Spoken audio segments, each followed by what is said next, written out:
주일 예배 드리겠습니다. 임예찬송 4장 찬송드립니다.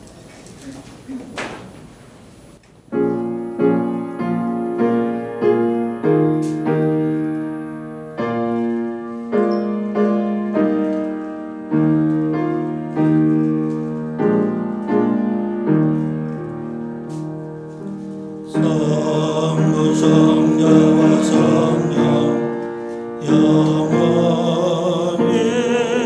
영광 받으소서. 대조로 대건거리 너에게 영원 누금 성삼에게 영원 아멘.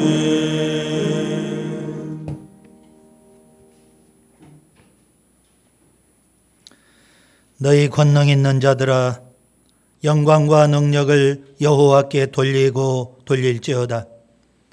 여호와께 그의 이름에 합당한 영광을 돌리며 거룩한 옷을 입고 여호와께 예배할지니라. 아멘. 창조와 역사와 심판의 주 되시는 거룩하신 아버지 하나님, 경배와 찬양과 영광을 드립니다.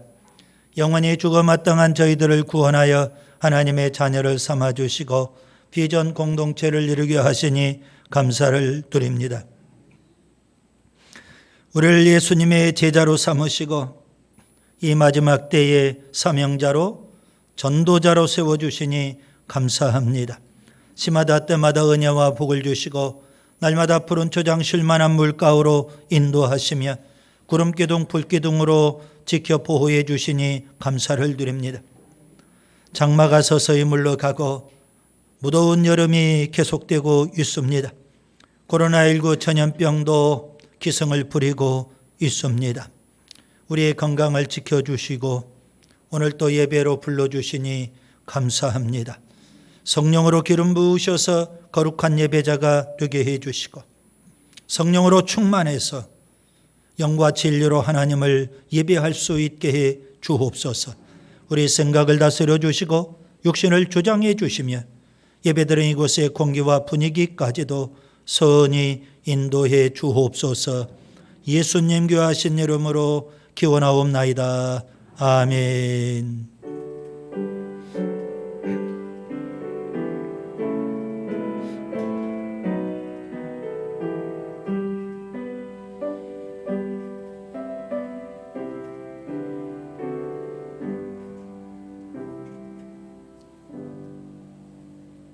사도신경으로 우리의 신앙을 고백드립니다.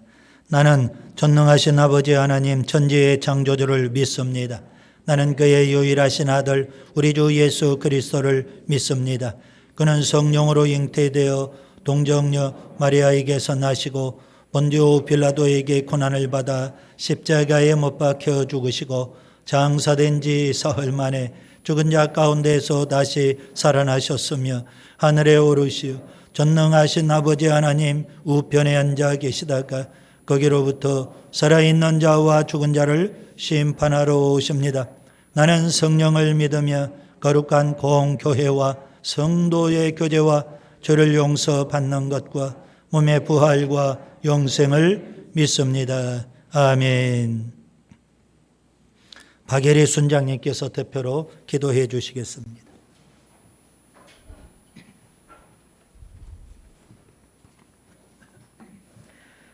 오늘도 역사하시고 살아계신 하나님 아버지를 찬양합니다. 홀로 만유를 창조하시고 역사를 통치하시며 믿는 자들은 인도하시고 지켜주신 하나님 아버지, 7월 넷째 주일 하나님께 나아갑니다. 삶 가운데서 소망을 주시고 내일을 알지 못하는 모호함과 답답한 속에서 살아가는 저희들을 찬란한 영광의 집으로 초대하여 주심을 감사드립니다. 비록 우리가 이 땅에 발을 딛고 살아가지만 우리의 시민권은 하늘에 있고 우리의 신분은 거룩한 하나님 나라의 백성입니다. 치료를 허락하신 하나님, 7월 넷째 주일을 맞아 우리를 사랑하사 구원하신 하나님 아버지를 찬양합니다. 아벨과 같은 믿음으로 주님께 나아가오니 받아 주시옵소서. 어둠 속에서 헤매는 저희들을 빛의 자녀로 불러주신 하나님 아버지 감사합니다. 아무 능력도 힘도 없는 저희를 전능하신 하나님 아버지 아들로 삼아 거룩한 주의 나라를 기업으로 얻게 하심을 감사드립니다.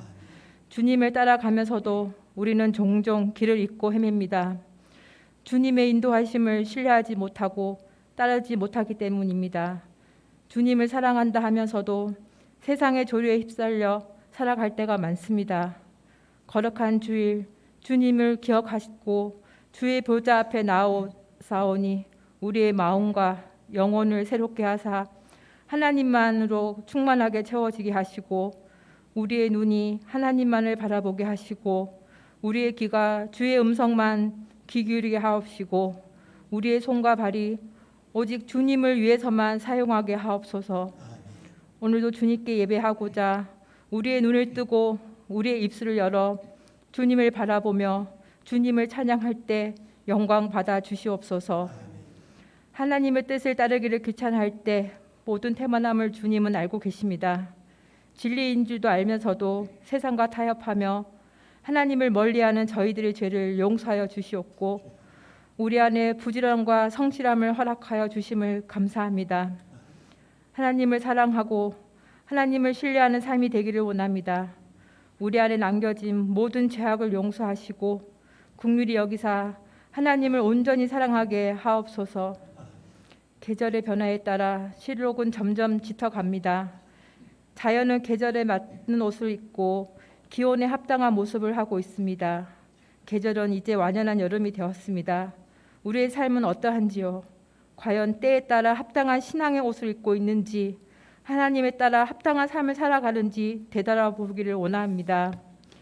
자연은 힘을 내어 최선을 다해 자신의 해야 할 일을 하고 있습니다.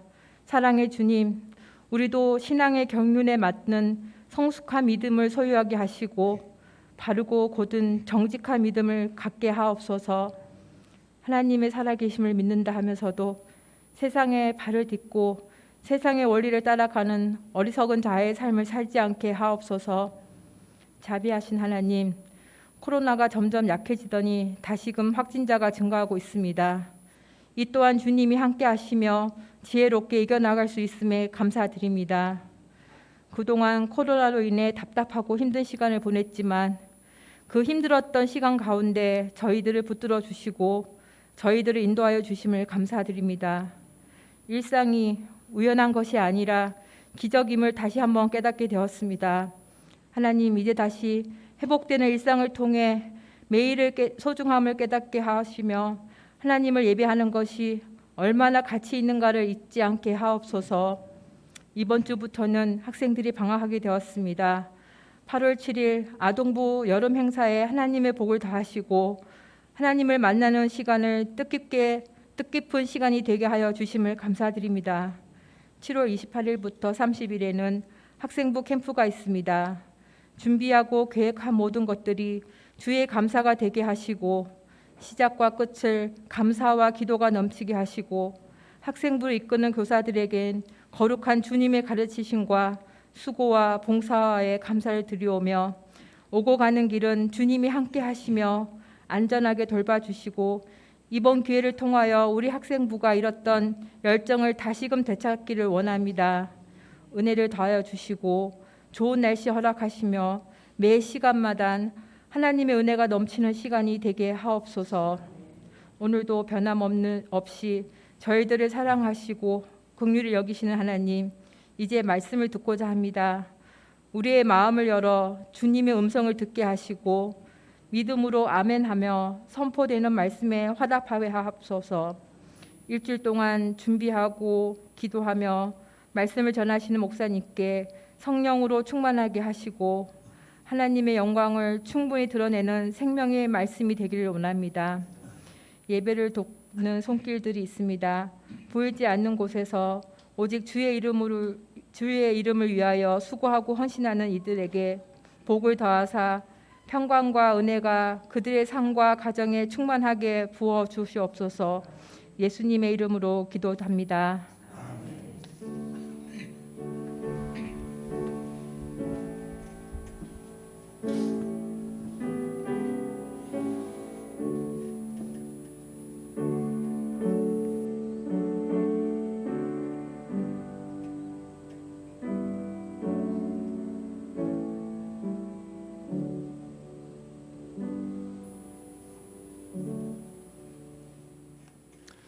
봉헌 찬송 216장 찬송 드리면서 드려진 예물 봉헌하겠습니다.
사랑의 아버지 하나님, 감사와 영광을 드립니다.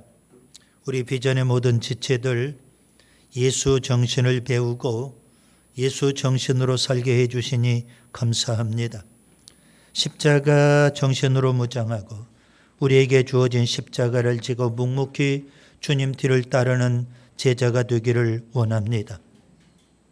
공동체의 정신으로 무장하고 주신 직분 은사 사역대로 헌신하고 충성하고 사명을 살아서 교회 공동체를 든든히 세우는 지체가 되기를 원합니다. 청지기 정신으로 무장하고 복음을 전하며 이 땅에 변화를 주는 영적 리더가 되며 하나님 나라를 위해서 더 헌신하며 일하는 천국의 일꾼 되기를 원합니다. 우리가 영광스러운 비전 공동체를 주셔서 감사합니다. 우리의 땀, 우리의 수고, 우리의 희생, 우리의 헌신을 통해서 교회 공동체는 더 아름다워져 가는 줄 믿습니다. 은혜가 넘치고 사랑이 풍성한 공동체가 되게 해주시고 무엇보다도 부흥하는 교회가 되기를 소원합니다. 우리 심령의 부흥을 허락해 주옵소서. 수문앞 광장의 부흥처럼, 미스바의 부흥처럼, 느느웨의 성의 부흥처럼, 갈멜산의 부흥처럼, 마가의 다락방의 부흥처럼, 사마리아 성의 부흥처럼, 안디옥 교회의 부흥처럼 다시 한번 주님, 우리 공동체의 우리 심령에도 부흥의 불을 붙여 주옵소서. 오늘 또 귀한 주일 주님이 부르셨기에 믿음으로 응답하여 아버지 앞에 예배자로 섰습니다. 빈손으로 주님을 섬기지 않고 정성 다하여 귀한 예물을 올려드립니다. 오늘 예배를 위해서 주일 헌금을 드렸습니다. 평생 이곳에서 주일을 성수하고 회중 예배를 드리며 우리의 삶 전체가 하나님께 드리는 예배가 되기를 원합니다. 감사의 귀한 예물을 드렸습니다. 마음으로도 입술로도 온몸으로도 물질로도 늘 감사하는 저희가 되게 해 주옵소서. 특별한 목적과 비전을 담아서 선교 장학 구제 비전 헌금을 드립니다.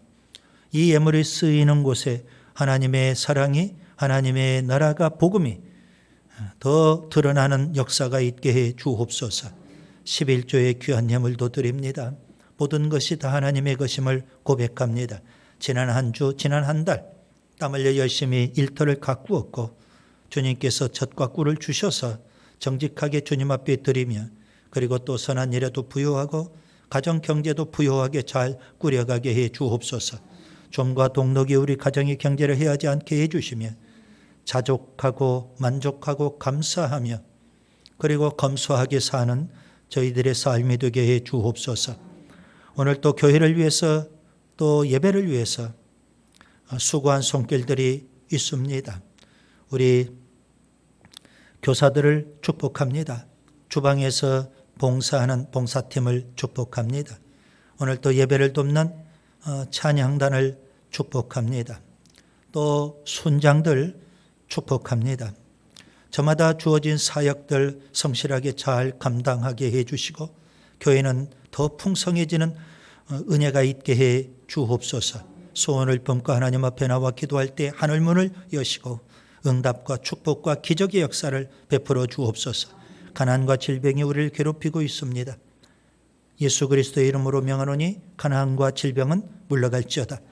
물질의 부요함, 육신의 강건함을 주께서 더하여 주옵소서.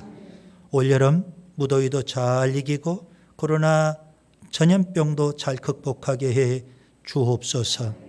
말씀해 주옵소서. 예수님 이름으로 축복하며 기도합니다. 아멘.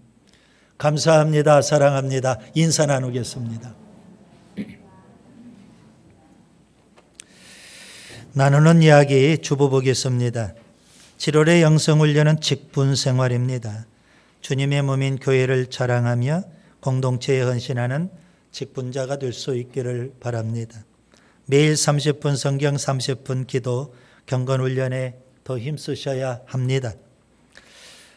전도를 위해서도 기도해야 되는데요. 전도 대상자를 적극적으로 찾고 전도 대상자를 놓고도 기도하며 전도의 문이 열리도록 기도하셔야 됩니다. 다음 주일은 성찬식이 있습니다. 오늘 암송구절 마태복음 10장 16절입니다. 순모임이 있고요. 순장 모임도 있습니다. 예배 끝나고 그냥 가지 마시고 식탁 교제도 나누시고 순모임까지 그렇게 하시면 좋겠습니다. 오늘 중식은 7조가 봉사합니다. 금주 새벽 예배 말씀 묵상은 욥기 20장부터 24장이고요. 수요일에는 성경 공부가 있죠. 금요일에는 가정에서 꼭 가정 예배를 드리시기 바랍니다. 도요 청소 금주 구조입니다. 학생부 캠프 금주 목금토 3일간 있습니다. 후원해 주시고 또 중보 기도해 주셔야 합니다. 아동부 여름 행사는 8월 7일 교회에서 있습니다. 도요 전도를 2주 전에 시작을 했습니다. 어제도 했고 그 전주도 도요 전도를 했습니다. 7월 들어와서 우리가 식탁 교제 순모임이 회복되고 도요 전도도 회복이 됐습니다. 청년 둘이 기타도 치고 찬양도 부르고 또 다른 청년은 와서 전도지도 나누고 또 어른들도 와서 그렇게 도요 전도에 봉사해 주고 계십니다. 시간 되시는 분 토요일 오후 2시부터 4시까지입니다. 꼭 오셔서 같이 전도할 수 있기를 바랍니다. 코로나19가 계속 확산되고 있죠. 가장 위험한 곳이 지금 식당입니다. 그래서 식당에서 봉사하시는 분들 꼭 마스크 착용하셔야 되고요. 식사하실 때 빠른 속도로 식사하시고 가능하면 식사하실 때 대화를 하지 않도록 하셔야 됩니다. 침이 튀셔서도 안 되고 마스크 벗고 음식을 드시니까 특별히 조심해야 되잖아요. 그래서 물론 반가운 마음에 막 큰 소리로 대화도 나누면서 그렇게 식사도 하셔야 하겠지만 코로나 상황이니까 조금은 조심하셔야 됩니다. 그리고 술모임 하실 때 커피 같은 거 음료를 드실 때에도 조금 조심하셔야 되겠습니다. 코로나가 교회 안에 확산되지 않도록 우리가 서로 배려하는 자세가 좀 필요할 듯 합니다. 말씀 보겠습니다. 오늘 우리 공동체에 주시는 하나님의 말씀은 마가복음 12장 35절부터 44절입니다. 우리 한 목소리로 같이 봉독하겠습니다. 예수께서 성전에서 가르치실새 대답하여 이르시되 어찌하여 서기관들이 그리스도를 다윗의 자손이라 하느냐. 다윗이 성령에 감동되어 친히 말하되 주께서 내 주께 이르시되 내가 내 원수를 내 발 아래에 둘 때까지 내 우편에 앉았으라 하셨도다 하였느니라. 다윗이 그리스도를 주라 하였은즉 어찌 그의 자손이 되겠느냐 하시니 많은 사람들이 즐겁게 듣더라. 예수께서 가르치실 때에 이르시되 긴 옷을 입고 다니는 것과 시장에서 문안 받는 것과 회당의 높은 자리와 잔치의 윗자리와 원하는 서기관들을 삼가라. 그들은 과부의 가산을 삼키며 의식으로 길게 기도하는 자니 그 받는 판결이 더욱 중하리라 하시니라. 예수께서 헌금함을 대하여 앉으사 무리가 어떻게 헌금함에 돈 넣는가를 보실세 여러 부자는 많이 넣는데 한 가난한 과부는 와서 2렙돈 곧 한 고드란트를 넣는지라. 예수께서 제자들을 불러다가 이르시되 내가 진실로 너희에게 이르노니 이 가난한 과부는 헌금함에 넣는 모든 사람보다 많이 넣었도다. 그들은 다 그 풍족한 중에서 넣었거니와 이 과부는 그 가난한 중에서 자기의 모든 소유 곧 생활비 전부를 넣었느니라 하시니라. 아멘.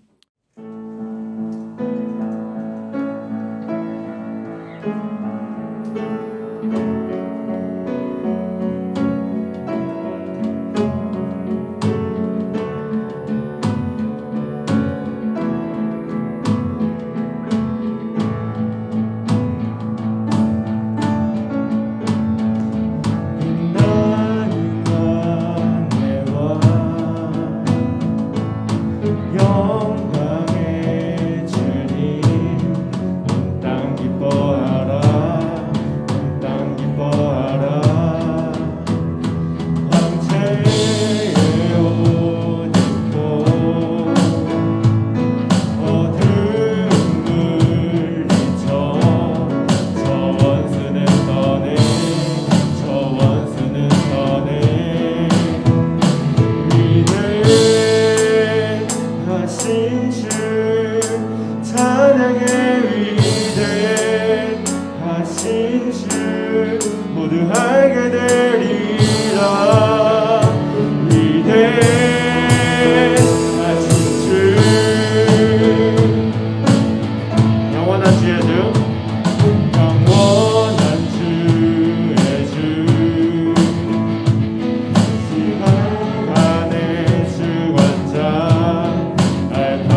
전하리 찬양하여 그 이름 주 예수 요동하지 않고 우리는 의연히 서리 주님만 바라네 예수를 품고서 세상의 빛으로 살리 주 함께 하시네 고난을 헤치고 우리는 힘껏 나가리 주 인도하시네 그 역사하심은 결단코 끊어지지 않네 주 이름 찬양해 눈물 흘려도 절대 포기 못하리를 나의 하나님 시간 속에서 우리 빚어가는 길 나의 하나님 이제는 우리가 세상 품으며 또 시작할까 우리는 전하리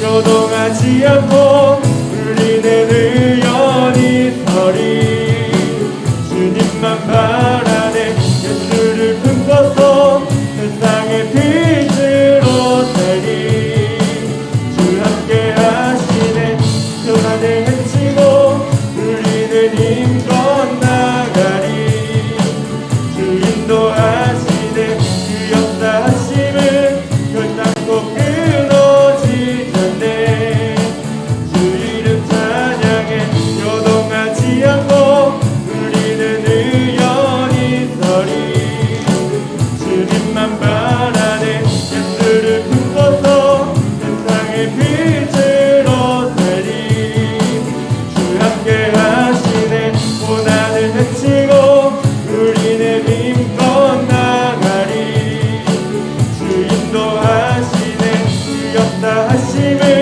결단코 끊어지지 않네 주 인도하시네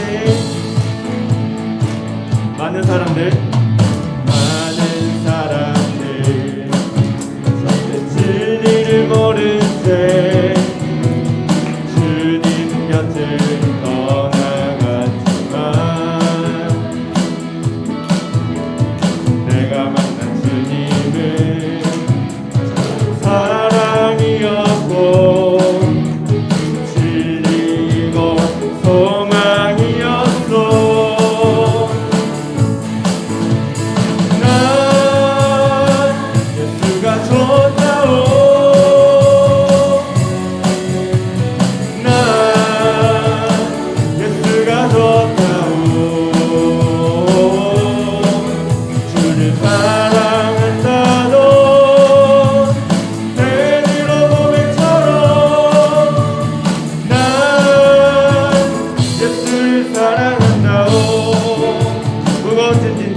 나는 찬양하리라. 주님 그 이름 찬양. 예수 크신 주 이름 나 찬양하리라.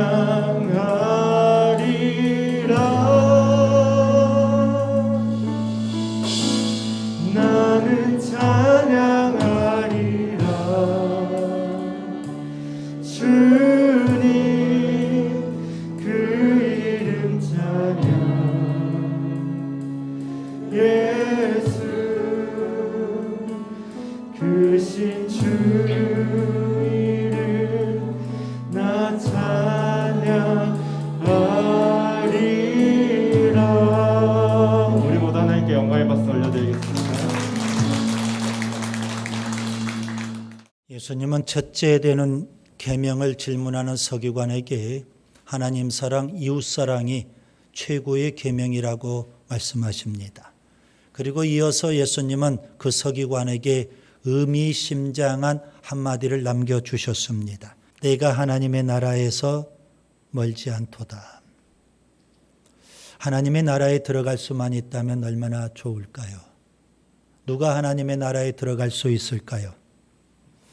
고난주간 화요일 예수님은 유대 교권자들로부터 엄청난 공격을 받으십니다. 제사장들로부터 권위 문제로 공격을 받으시죠.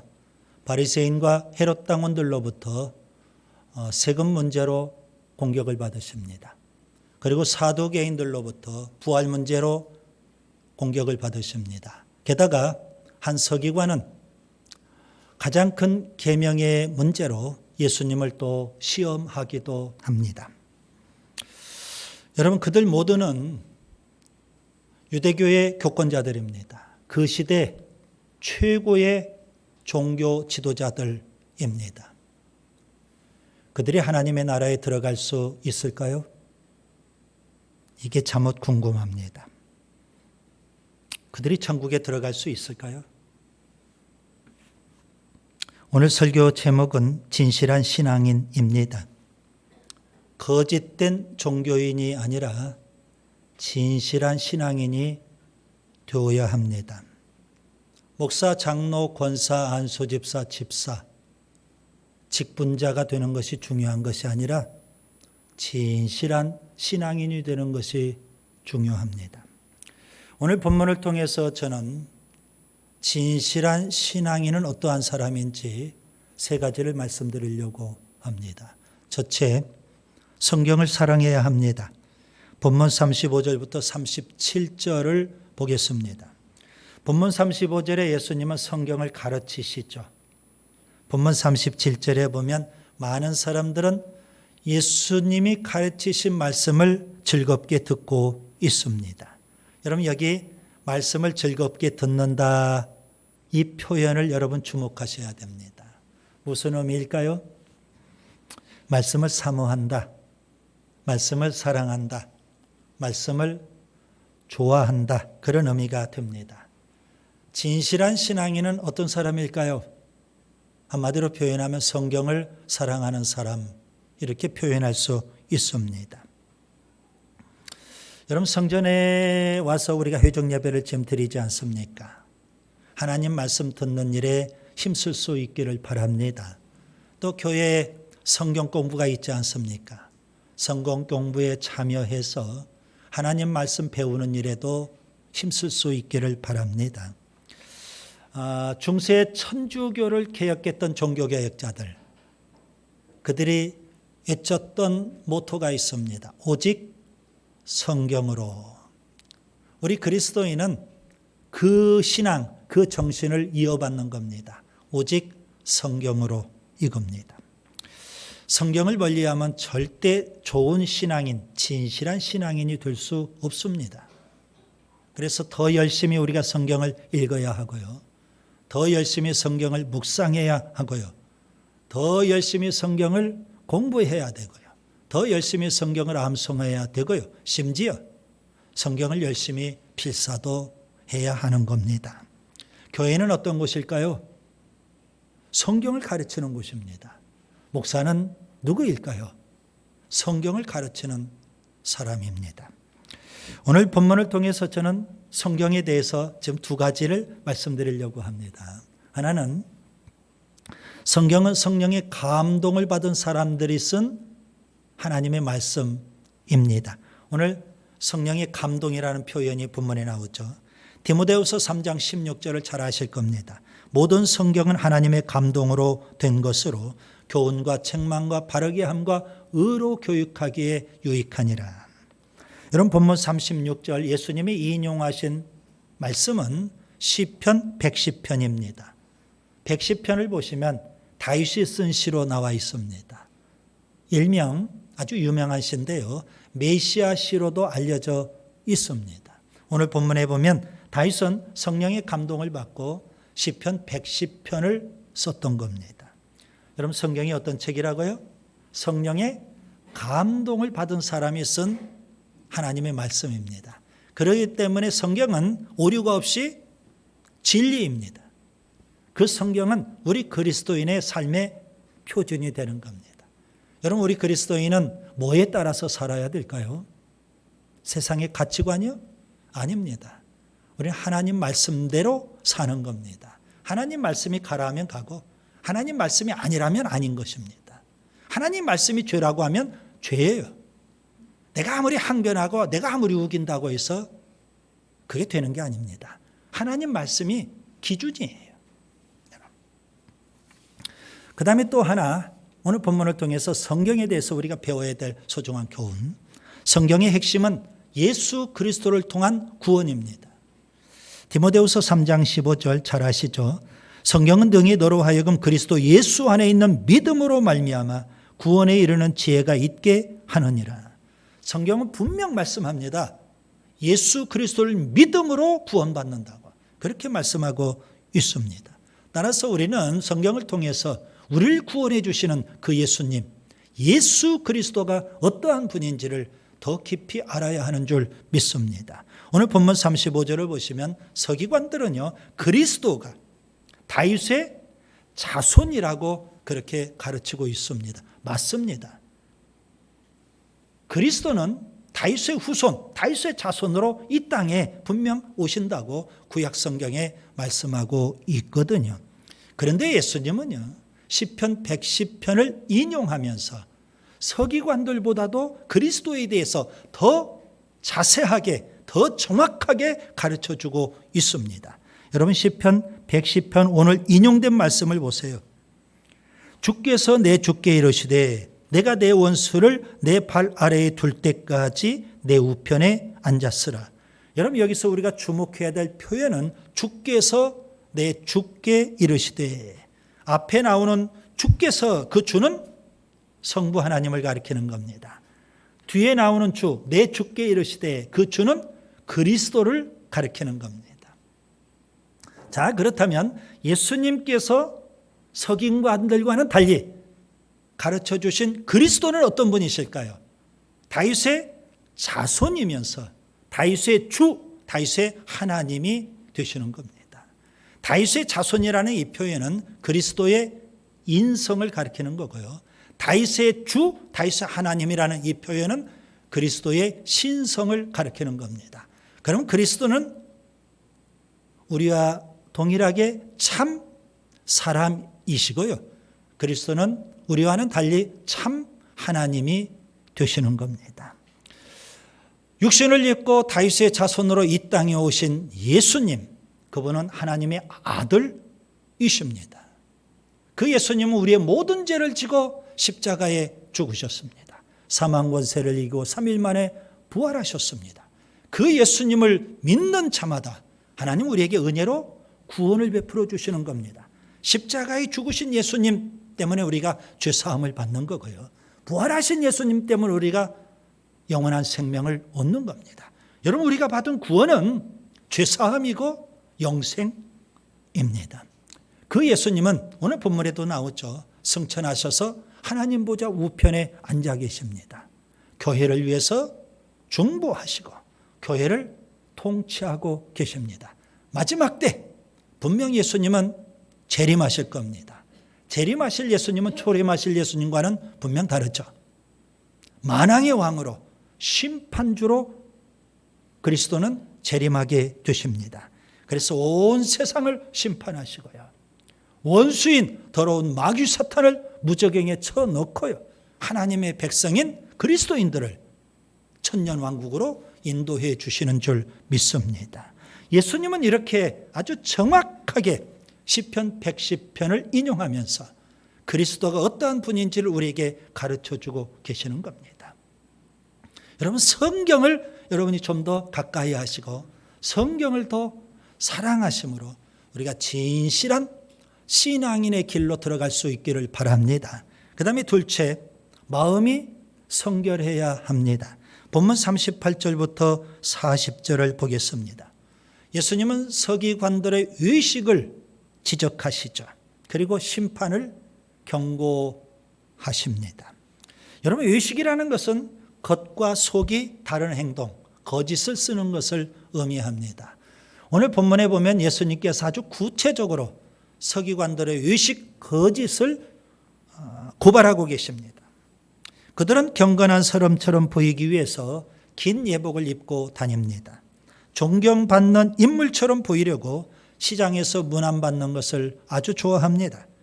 그들은 권세 있는 사람처럼 보이기 위해서 높은 자리와 윗자리를 선호합니다. 그들은 약자들을 보호하는 사람으로 행세하지만 과부의 가산을 삼킬 정도로 마음속에는 탐욕이 끓고 있습니다. 그들은 기도하는 사람처럼 보이기 위해서 일부러 길게 기도를 해요. 거짓에 사로잡혀 있는 사람들입니다. 그 당시 서기관들뿐만 아니라 유대 교권자들이 다 의식에 빠져 있었던 겁니다. 여러분, 의식은 아주 심각한 영적인 질병입니다. 신앙의 암세포와 같고요. 하나님의 심판을 받아 마땅한 무서운 죄가 되는 겁니다. 오늘 본문에 예수님은 아주 점잖하게 이 서기관들의 의식을 지적하고 계시지만 오늘 본문과 평행 구절인 마태복음을 보시면 예수님은 아주 신랄하게, 아주 노골적으로 그들을 책망하시는 겁니다. 마태복음 23장 13절, 화 있을진저 의식하는 서기관들과 바리새인들이요. 그걸 한 번만 표현하신 것이 아니라 마태복음 23장에는 7번에 걸쳐서 주님은 화 있을진저 저주를 하시는 겁니다. 의식하는 서기관들과 바리새인들이요. 그리고 끝나지 않죠. 예수님은 또 이렇게까지 표현하셨습니다. 마태복음 23장 33절. 아마 이 말씀을 들으면 의식하는 서기관들과 바리새인들은 멘붕에 빠질 법합니다. 뱀들아, 독사의 새끼들아, 너희가 어떻게 지옥의 판결을 피하겠느냐. 무서운 말씀을 주님이 하셨어요. 여러분, 의식하는 서기관과 바리새인들이 하나님 나라에 들어갈 수 있을까요? 예수님은 그들이 하나님 나라는 고사하고 지옥의 판결도 피하지 못할 거라고 그렇게 엄하게 말씀하십니다. 그러면 누가 천국에 들어갈 수 있을까요? 의식하는 종교인이 아니라 진실한 그리스도인이 되어야 됩니다. 진실한 신앙인이 되어야 되는 겁니다. 저는 그것을 마음이 성결한 신앙인 이렇게 표현해 보는 겁니다. 구약 성경에 보면 하나님께서는 사울을 버리시고 다윗을 선택하십니다. 다윗에게 기름을 부으실 때 하나님께서 사무엘 선지자에게 주신 교훈이 있습니다. 사무엘상 16장 7절, 사람은 외모를 보거니와 나 여호와는 중심을 보느니라. 하나님이 다윗을 선택한 이유는 딱 하나입니다. 중심을 보셨고 그 중심이 순수하고 성결하기 때문입니다. 성경은 이렇게 표현하죠. 하나님 마음에 합한 사람, 다윗이었습니다. 다윗의 중심은 하나님 마음에 쏙 들었던 거거든요. 사도행전 2장에 보면 오순절 날 마가이 다락방에 성령이 임합니다. 그래서 예루살렘 교회가 탄생하죠. 그런 교회에 하나님은 큰 은혜를 부어주십니다. 그래서 예루살렘 교회가 사랑의 공동체가 돼요. 그런데 이런 사람이 있었어요. 그 사랑의 공동체 안에 베드로를 속이고 성령을 속이려고 한 사람이 있어요. 아나니아와 삽비라 부부입니다. 그들은 거짓된 부부고요. 의식하는 부부입니다. 진실하지 못한 부부입니다. 밭을 팔아서 헌금을 해요. 그런데 마음속에는 물질에 대한 탐욕이 끓어요. 그들의 마음속에 사탄이 가득했어요. 결국 그들은 그날 망하고 말았습니다. 여러분, 사람이 왜 의식에 빠질까요? 하나님을 의식하지 못하기 때문에 그래요. 사람만 의식하는 거예요. 기도하는 척, 봉사하는 척, 경건한 척, 구제하는 척, 금식하는 척, 척척 하는 겁니다. 그래서 사람들 앞에 그렇게 의식하는 행동을 해요. 사람은 겉만 보기 때문에 다른 사람의 의식에 속아 넘어가는 겁니다. 그러나 전지전능하신 하나님, 우리의 언행 심사를 다 꿰뚫고 계신 하나님, 그 하나님을 속일 수 있을까요? 아무리 그가 의식한다 할지라도 어찌 하나님을 속일 수 있겠어요? 사람은 다 외모를 봐요. 외적인 것만 봅니다. 그렇기 때문에 다른 사람의 의식에 쉽게 속을 수 있어요. 그러나 하나님은 외모를 보지 않습니다. 중심을 보시는 하나님, 그 하나님을 속일 수는 없는 겁니다. 하나님은 겉으로 드러나는 행동, 언행보다도 그 마음의 의도를 파악하고 계시는 겁니다. 시편 51편 6절, 보소서 주께서는 중심이 진실함을 원하시오니 내게 지혜를 은밀히 가르치시리이다. 주님이 주신 주의 지혜로 우리 자신의 참 모습을 좀 우리가 제대로 보면 좋겠어요. 우리가 너무 가면을 쓰고 의식에 옷을 입고 살고 있지는 않는지, 그거 다 주님 앞에 벗어야 돼요. 주님이 원하시는 것은 진실한 신앙인, 마음이 성결한 그런 신앙인을 원하시기 때문에 그렇습니다. 여러분, 우리 성결교회에서 말하는 성결, 이것은 물론 윤리적으로 도덕적으로 깨끗한 것을 의미하죠. 그런데 성결을 깊이 연구하면 그보다 더 깊은 진리가 담겨 있습니다. 성결교회에서 말하는 성결은요, 외적으로 윤리 도덕적으로 깨끗한 거예요. 그런데 내적으로는요, 마음의 의도가 순수한 것까지를 성결로 표현하는 겁니다. 우리 마음속의 의도가 순수해야 되고 깨끗해야 되는 거예요. 주님이 그것을 보시기 때문에 그렇습니다. 그 다음에 셋째, 온전히 헌신해야 합니다. 본문 41절부터 44절을 보겠습니다. 여기에 대조적인 두 사람이 나오죠. 부자들, 헌금 많이 하는 부자들, 그리고요, 두 렙돈 헌금하는 가난한 과부가 대조를 이루고 있어요. 그런데 우리의 예상과는 달리 예수님은 헌금 많이 하는 부자보다 두 렙돈 헌금한 가난한 과부를 칭찬하고 계십니다. 왜 그랬을까요? 그녀는 생활비 전부를 드릴 정도로 온전히 헌신했기 때문에 그렇습니다. 헌신 중에 가장 어려운 부분은 아마도 물질에 대한 헌신일 겁니다. 자, 여기 두 렙돈이라는 이 돈은요, 유대인의 최소 화폐 단위입니다. 고드란트가 나오죠, 본문에. 고드란트는 로마의 최소 화폐 단위예요. 그래서 이 가난한 과부는 가장 적은 돈을 하나님 앞에 드린 거예요. 그런데 주님은 헌금 앞에 앉아서 사람들이 헌금하는 모습을 지켜보다가 이 가난한 과부가 드린 2렙돈 헌금의 액수를 보신 것이 아니라 그녀가 드린 헌신을 보신 거예요. 그리고 칭찬해 주고 계십니다. 여러분 본문 41절을 좀 주목하세요. 저는 41절을 통해서 오늘 헌금에 대해서 3가지를 말씀드리려고 합니다. 첫째, 예수님은 사람들이 헌금하는 것을 지켜보고 계신다는 사실입니다.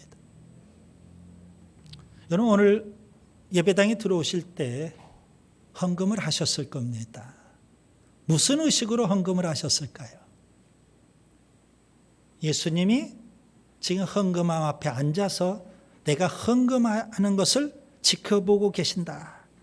그렇게 생각하고 헌금을 하셨는지요? 사람들이 교회에 나오는 것을 부담스러워합니다. 전도를 해보면. 그 이유는 대부분 헌금 때문이죠. 돈 때문입니다. 왜 그럴까요? 하나님보다 사람을 의식하기 때문에 부담스러운 것 같아요. 그런 문제는 어제 오늘의 문제, 한국교회의 문제만은 아닙니다. 종교개혁자였던 칼빈이 이렇게 말했습니다. 오늘의 교회의 문제는 돈에 대하여 너무 많은 이야기를 하는 것이 문제가 아니라 돈에 대하여 바른 이야기를 하지 않는 것이 문제다. 웨슬레는 또 이렇게 말했습니다. 주머니가 회개하지 않는 사람의 회개는 믿을 수 없다. 헌금 드릴 때 여러분 꼭 오늘 주신 말씀 잘 기억하세요. 우리가 헌금 드릴 때 사람의 시선을 의식하기보다 예수님의 시선을 의식하고 헌금을 드리셔야 하는 겁니다. 그 다음에 둘째, 헌금을 얼마나 드리느냐 문제입니다. 얼마나 드리면 좋을까요? 저는 이렇게 생각합니다. 많이 드리면 드릴수록 좋은 거예요. 가난한 과부가 2렙돈을 드렸어요. 부자가 드린 헌금하고는 비교할 수가 없겠죠. 자, 본문에 보시면, 본문을 좀 자세히 관찰해 보시면 많이 넣었다, 헌금함에 많이 넣었다는 표현이 2번 나옵니다. 한 번은 41절이죠. 부자가 헌금함에 많이 넣은 거예요. 그 다음에 또 한 번은 43절, 가난한 과부가 헌금함에 많이 넣은 거예요. 부자가 헌금함에 많이 넣었다는 것은 헌금 액수가 많다는 거예요. 가난한 과부가 헌금함에 많이 넣었다는 것은 생활비 전부를 넣었다는 거예요. 다만 그것이 2렙돈일 뿐이에요. 고린도후서 9장 6절과 7절, 이것이 곧 적게 심은 자는 적게 거두고 많이 심은 자는 많이 거둔다 하는 말이로다. 각각 그 마음에 정한 대로 할 것이요 인색함으로나 억지로 하지 말지니 하나님은 즐겨내는 자를 사랑하시느니라. 즐겨낸다. 할 수만 있다면 우리가 하나님 앞에 더 많이 드린다면 얼마나 좋을까요? 모세를 보세요. 출애굽을 했어요. 이스라엘 백성과 함께 시내산에서 하나님 명령대로 성막을 건축해요. 그런데 이스라엘 백성들이 자원해서 예물을 드리는데 너무 많은 예물을 드리는 거예요. 성막을 직접 제작하는 사람들이 고민이 됐어요. 그래가지고 모세에게 와서 이렇게 말하는 겁니다. 출애굽기 36장 4절과 5절, 성소의 모든 일을 하는 지혜로운 자들이 각기 하는 일을 중지하고 와서 모세에게 말하여 이르되 백성이 너무 많이 가져오므로 여호와께서 명령하신 일에 쓰기에 남음이 있나이다. 여러분, 많이 드릴 수 있다는 것, 이거 얼마나 감사한 일인지요. 하나님 앞에 누구보다도 더 많이 드리고 싶습니다 하는 그런 거룩한 열망이 있기를 바랍니다. 그 다음에 3번째, 헌금을 어떻게 드리느냐의 문제입니다. 오늘 본문에 보시면 예수님께서 헌금함 앞에서 사람들이 헌금하는 것 지켜보실 때 어떻게 헌금하는지 지켜보고 계신다는 거죠. 자, 본문을 해석할 때 헌금을 얼마나 드리느냐라는 시각에서 해석을 한다면 생활비 전부 거기에 초점을 맞춰야 맞습니다.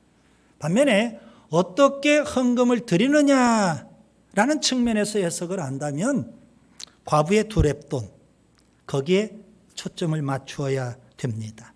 가난한 과부는 비록 두 렙돈 드렸지만 주님으로부터 인정받고 칭찬을 받았거든요. 여러분, 헌금 문제에 있어서 우리의 고민은 늘 얼마나 드리느냐예요.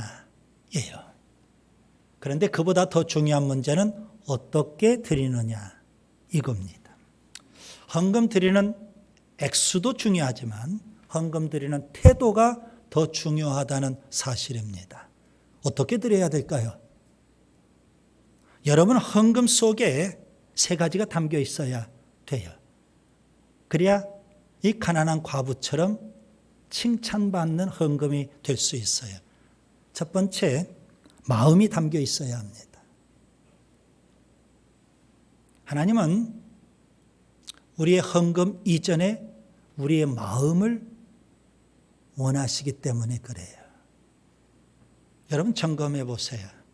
내가 드린 헌금 정말 정성껏 드렸는지, 헌금 속에 우리의 마음이 담겨 있는지. 주님은 헌금 앞에 앉아서 헌금 드리는 우리를 보시면서 마음이 담겨 있는지를 보고 계시거든요. 그 다음에 두 번째, 몸을 담아야 하는 겁니다. 주님은 우리가 드리는 헌금 이전에 우리의 몸을 원하십니다. 헌신이 중요하죠. 물질 이전에 헌신이 필요한 겁니다. 여러분이 드리는 헌금 속에 헌신이 담겨 있는지요? 헌금 앞에 앉으셔서 예수님은 우리가 드리는 헌금을 지켜보시는데 뭘 보실까요? 우리의 헌신을 보고 계시는 거거든요. 그 다음에 세 번째, 믿음을 담아야 합니다. 헌금은 본질적으로 믿음으로 드려야 합니다. 헌금은 여러분 믿음의 표현이다, 이렇게 말할 수 있습니다. 하나님은 우리가 드리는 물질 헌금 이전에 우리의 믿음을 원하십니다. 그렇기 때문에 여러분이 드리는 헌금 속에 여러분의 믿음이 담겨 있는지를 보셔야 되는 겁니다. 주님이 지금 헌금 앞에 앉으셔서 우리가 헌금 드리는 모습을 보시는데 헌금 액수를 보시는 게 아닙니다. 우리의 믿음을 보시는 겁니다. 자, 이렇게 온전히 헌신한 사람이 저는 진정한 신앙인이라고 확신합니다. 이제 말씀을 정리합니다. 서기관은 하나님 사랑, 이웃 사랑이 최고의 계명인 것을 깨닫게 됐어요. 그런 그에게 예수님은 의미심장한 한마디를 남겨주셨어요. 내가 하나님의 나라에서 멀지 않도다. 그가 하나님 나라에 들어갈 수만 있다면 얼마나 좋을까요? 그런데 그가 거기까지라면 이건 참 비극이 될 수밖에 없는 겁니다. 누가 하나님 나라에 들어갈 수 있을까요? 거짓된 종교인이 아니라 진실한 신앙인이 하나님 나라에 들어갈 수 있어요. 진실한 신앙인은 세 가지 특징이 있습니다. 첫째, 하나님 말씀을 좋아해요. 성경을 사랑한다고요. 둘째, 마음이 성결해요. 의도가 순수하다고요. 셋째, 온전히 헌신합니다. 특별히 가장 힘든 부분, 물질 문제에 있어서 하나님 앞에 헌신이 되어 있어야 돼요. 여러분이 드리는 헌금 속에는 반드시 마음이 담겨 있어야 되고 몸이 담겨 있어야 되며 그리고 믿음이 담겨 있어야 하는 줄 믿습니다. 순수한 진실한 신앙인으로 살 수 있기를 바랍니다. 주님 감사합니다. 거짓된 종교인이 아니라 진실한 신앙인이 되게 해 주옵소서. 예수님 이름으로 기도하옵나이다. 아멘. 파송찬송 453장 찬송 드립니다.